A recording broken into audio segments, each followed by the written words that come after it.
السلام علیکم ناظرین، آپ دیکھ رہے ہیں اے بی نیوز اور میں ہوں آپ کا میزبان محمد اسلام۔ آج ہم بات کریں گے ایک ایسے اہم فیصلے کی جو پاکستان اور امریکہ کے تعلقات میں ایک نیا موڑ لے آیا ہے۔ جی ہاں، ہم بات کر رہے ہیں بلوچستان لبریشن آرمی یعنی BLA اور اس کے عسکری ونگ مجید بریگیڈ کو امریکہ کی جانب سے فورن ٹیررسٹ آرگنائزیشن قرار دینے کی۔ یہ صرف ایک عام فیصلہ نہیں بلکہ اس کے پیچھے ایک بڑی کہانی ہے جس میں شامل ہیں 2021 کا ابی گیٹ بومبنگ، پاکستان اور امریکہ کی خفیہ ایجنسیوں کا تعاون اور مستقبل میں پاکستان کی سیاست، معاشرت اور سیکورٹی پر پڑنے والے اثرات۔ سب سے پہلے پس منظر سمجھ لیتے ہیں۔ کچھ عرصے پہلے یہ کہا جا رہا تھا کہ اگر امریکہ کے سابق صدر ڈونلڈ ٹرمپ دوبارہ اقتدار میں آتے ہیں تو پاکستان کے لیے تعلقات بہتر رکھنا مشکل ہوگا، لیکن پھر اچانک ایک بڑی تبدیلی آئی۔ ڈونلڈ ٹرمپ نے امریکہ کی کانگریس میں اپنی تقریر کے دوران پاکستان کی تعریف کی۔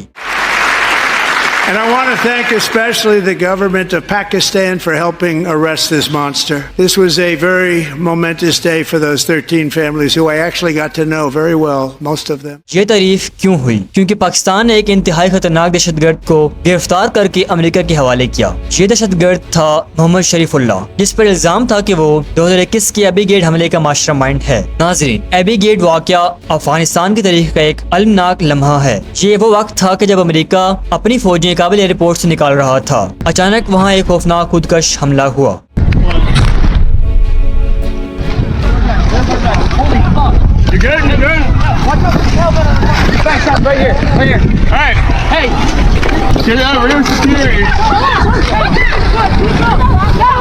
اس حملے میں 13 امریکی فوجی ہلاک ہوئے اور تقریباً 160 افغان شہری اپنی جانوں سے گئے۔ یہ واقعہ امریکہ کے لیے ایک صدمہ تھا اور دنیا بھر میں خبروں کی سرخی بنا۔ اب جب پاکستان نے محمد شریف اللہ کو گرفتار کر کے امریکہ کے حوالے کیا تو امریکہ نے کھل کر پاکستان کی تعریف کی، اور یہی وہ موڑ تھا جس نے دونوں ملکوں کے تعلقات کو بہتر بنانے میں کردار ادا کیا۔ ناظرین، اب آتے ہیں اصل موضوع کی طرف، یعنی BLA بلوچستان لبریشن آرمی اور مجید بریگیڈ۔ BLA ایک علیحدگی پسند تنظیم ہے جو بلوچستان میں ریاست پاکستان کے خلاف کاروائیاں کرتی رہی ہے۔ یہ تنظیم 2000 کی دہائی میں سامنے آئی اور مختلف دہشت گرد حملوں میں ملوث رہی۔ اس کا ایک خصوصی عسکری ونگ ہے جسے مجید بریگیڈ کہا جاتا ہے۔ یہ گروپ زیادہ تر سوسائڈ بومبنگ اور بڑے پیمانے پر دہشت گرد حملوں کے لیے جانا جاتا ہے۔ پاکستان کئی سال پہلے ہی ان دونوں گروپس کو کالعدم قرار دے چکا تھا، لیکن اب امریکہ نے بھی انہیں اپنی FTO لسٹ میں شامل کر لیا ہے۔ یعنی اب یہ صرف پاکستان کے لیے نہیں بلکہ دنیا کے لیے دہشت گرد گروپ سمجھے جائیں گے۔ ناظرین، 11 اگست 2025 کو امریکہ نے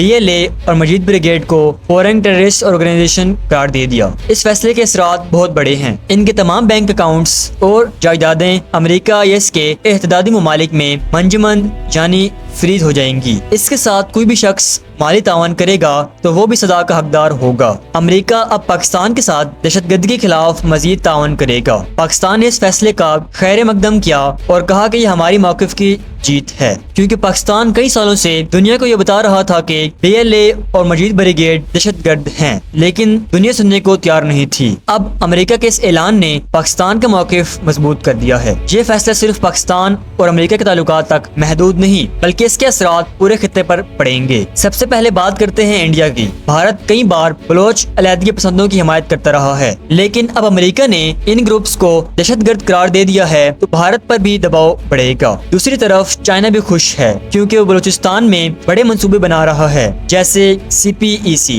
اب دہشت گرد گروپس عالمی سطح پر دباؤ میں آ گئے ہیں تو چینی سرمایہ کاری کے لیے ماحول زیادہ محفوظ ہوگا۔ ناظرین، عالمی طور پر اس فیصلے کے بعد کیا ہوگا؟ BLA اور مجید بریگیڈ کے پاس فنڈنگ کے ذرائع کم ہو جائیں گے، ان کے بیرون ملک سفر پر پابندیاں لگیں گی، پاکستان کو امریکہ کے انٹیلیجنس ایجنسیوں کا تعاون ملے گا۔ اس سب کا سب سے بڑا فائدہ یہ ہے کہ بلوچستان میں عام شہریوں کو زیادہ تر تحفظ ملے گا، کیونکہ یہی گروپس کئی سال سے معصوم لوگوں پر حملے کرتے رہے ہیں۔ آخر میں ناظرین، یہ کہنا غلط نہیں ہوگا کہ BLA اور مجید بریگیڈ کو FTO قرار دینا پاکستان کے لیے ایک بڑی کامیابی ہے۔ یہ فیصلہ نہ صرف دہشت گردی کے خلاف جنگ میں مددگار ہے بلکہ پاکستان اور امریکہ کے تعلقات میں ایک نیا باب بھی کھول رہا ہے۔ اب سوال یہ ہے کہ کیا یہ فیصلہ واقعی پاکستان میں امن قائم کرے گا یا یہ صرف وقتی فائدہ دے گا؟ اپنی رائے ہمیں کمنٹس میں ضرور بتائیں۔ مزید ایسی خبروں اور تجزیوں کے لیے AB نیوز کو سبسکرائب کرنا نہ بھولیں۔ ملتے ہیں اگلی ویڈیو میں، تب تک کے لیے اللہ حافظ۔